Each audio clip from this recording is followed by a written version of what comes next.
they will explain to you what it's really all about. J.P. Morgan, the great banker, of course, was into astrology. He said his astrologer told him how to make his investments, to make all of his money. Henry Ford was involved in the occult. Andrew Carnegie was involved in the occult. And Colonel House, the man who was able to control Clemenceau in Orlando and Woodrow Wilson and FDR, and able to go in the room and talk to people, and of course convince them to take up his ideas. The man who was so intent upon having communism survive when others wanted to do away with it, he was one of the leaders of the occult movement. And of course this is why he left a copy of the protocols for those in the future to uncover. And so we begin to see these patterns unfolding. Let me read again what Manly P. Hall said, because this is so important. When the Mason learns the key to the warrior on the block is the proper application of the dynamo of living power, he has learned the mystery of his craft. The seething energies of Lucifer are in his hands. You can read the book of Revelation by Barbara Marx Hubbard. The original manuscript was actually been somewhat altered. This book you can get at bookstores today.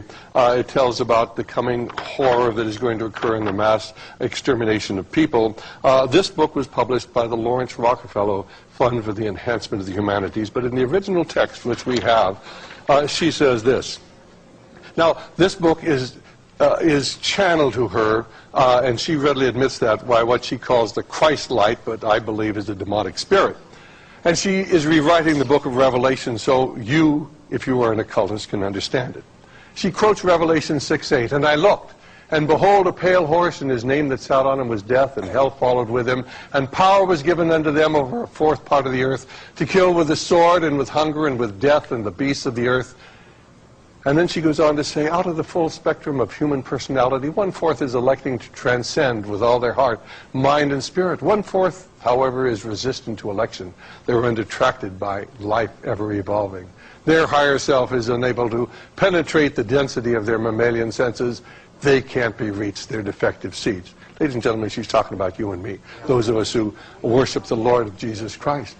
Now, as we approach the quantum shift from creature human to co-creative human, the destructive 1/4 must be eliminated from the social body. Fortunately, you, dearly beloveds, are not responsible for this act. We are. We are in charge of God's selection process for planet Earth. He selects, we destroy, for we are the riders of the pale horse, death. Let's go on and just point out that this is a book written in about 1900 by Rudyard Kipling, and all of his books at that time had the swastika on the front. Remember, he wrote the eulogy to Cecil Rhodes. Of course, he himself was involved in the occult. That's an occult symbol. That's why Adolf Hitler used the swastika, because it was an occult symbol. Of course, Harry Truman, who gave China and Eastern Europe to the communists, was a 33rd degree Mason.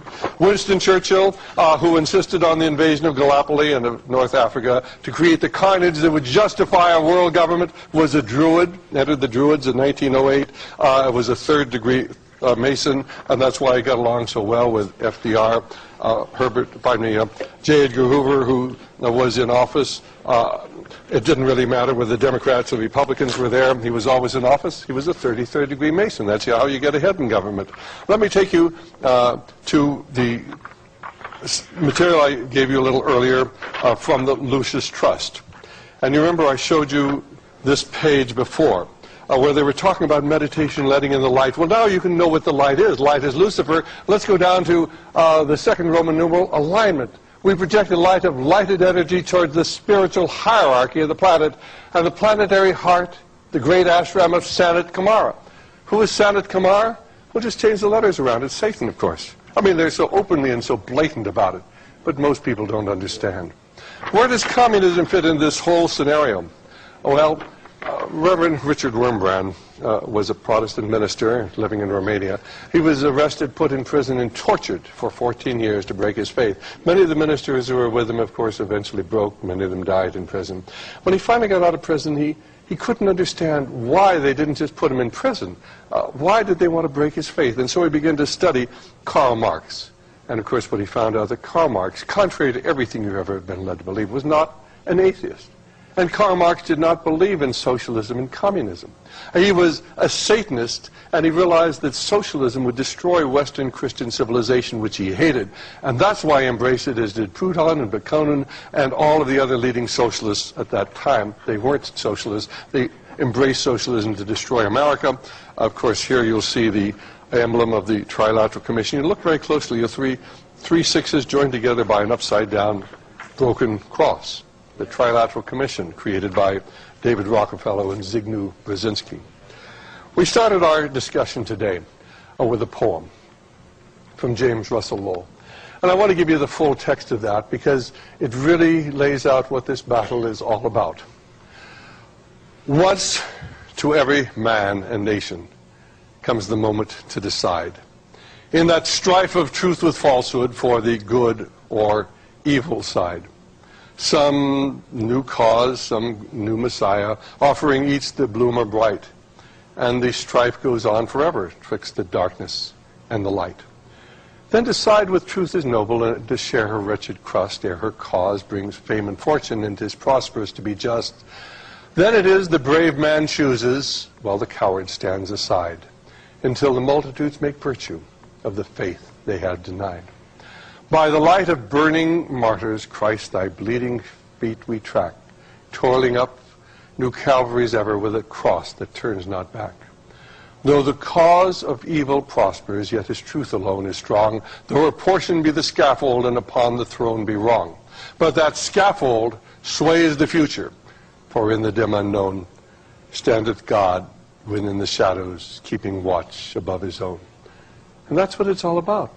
Martin Luther understood this battle when he wrote that great hymn that we used to sing in church. We don't sing it anymore. A mighty fortress is our God, when he said, for still our ancient foe doth cease to worketh woe. His power and craft are great, and armed with cruel hate on earth is not his equal. And St. Paul understood it in Ephesians 6:11 when he wrote, for we wrestle not against flesh and blood, but against principalities, against powers, against the rulers of the darkness of this earth, against spiritual wickedness in high places. And the devil understood it because on the Mount of Temptation he said to Jesus Christ, if you'll simply fall down and worship me, all of these kingdoms on earth can be yours. But unfortunately, the modern church doesn't understand it. And our ministers tell us, oh, you're not to be involved in anything. Why, Romans 13 will tell you that if you oppose what's going on in the world today, of course, you're opposing the will of God. Now, at the beginning of this program, I put on the screen this emblem. And I want to tell you what it is. It appears at the top of page 839 of Morals and Dogma. And you will see the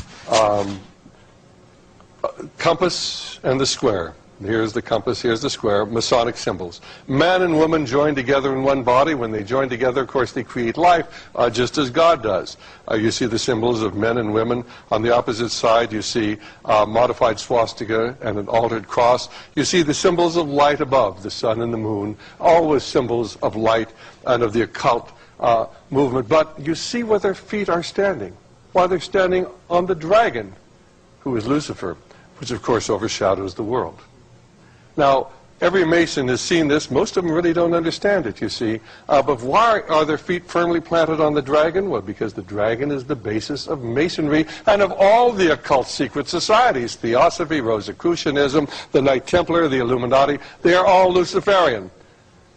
And yet most people would look at that and never understand. Because, you see, throughout all history, these secret societies have been used to demonstrate the existence of the Luciferian movement, which dates back to the Garden of Eden, and time again throughout history, we see it being played out in Cain and rebellion against God because he didn't like God's commandment that there had to be a blood sacrificed, and so he kills Abel.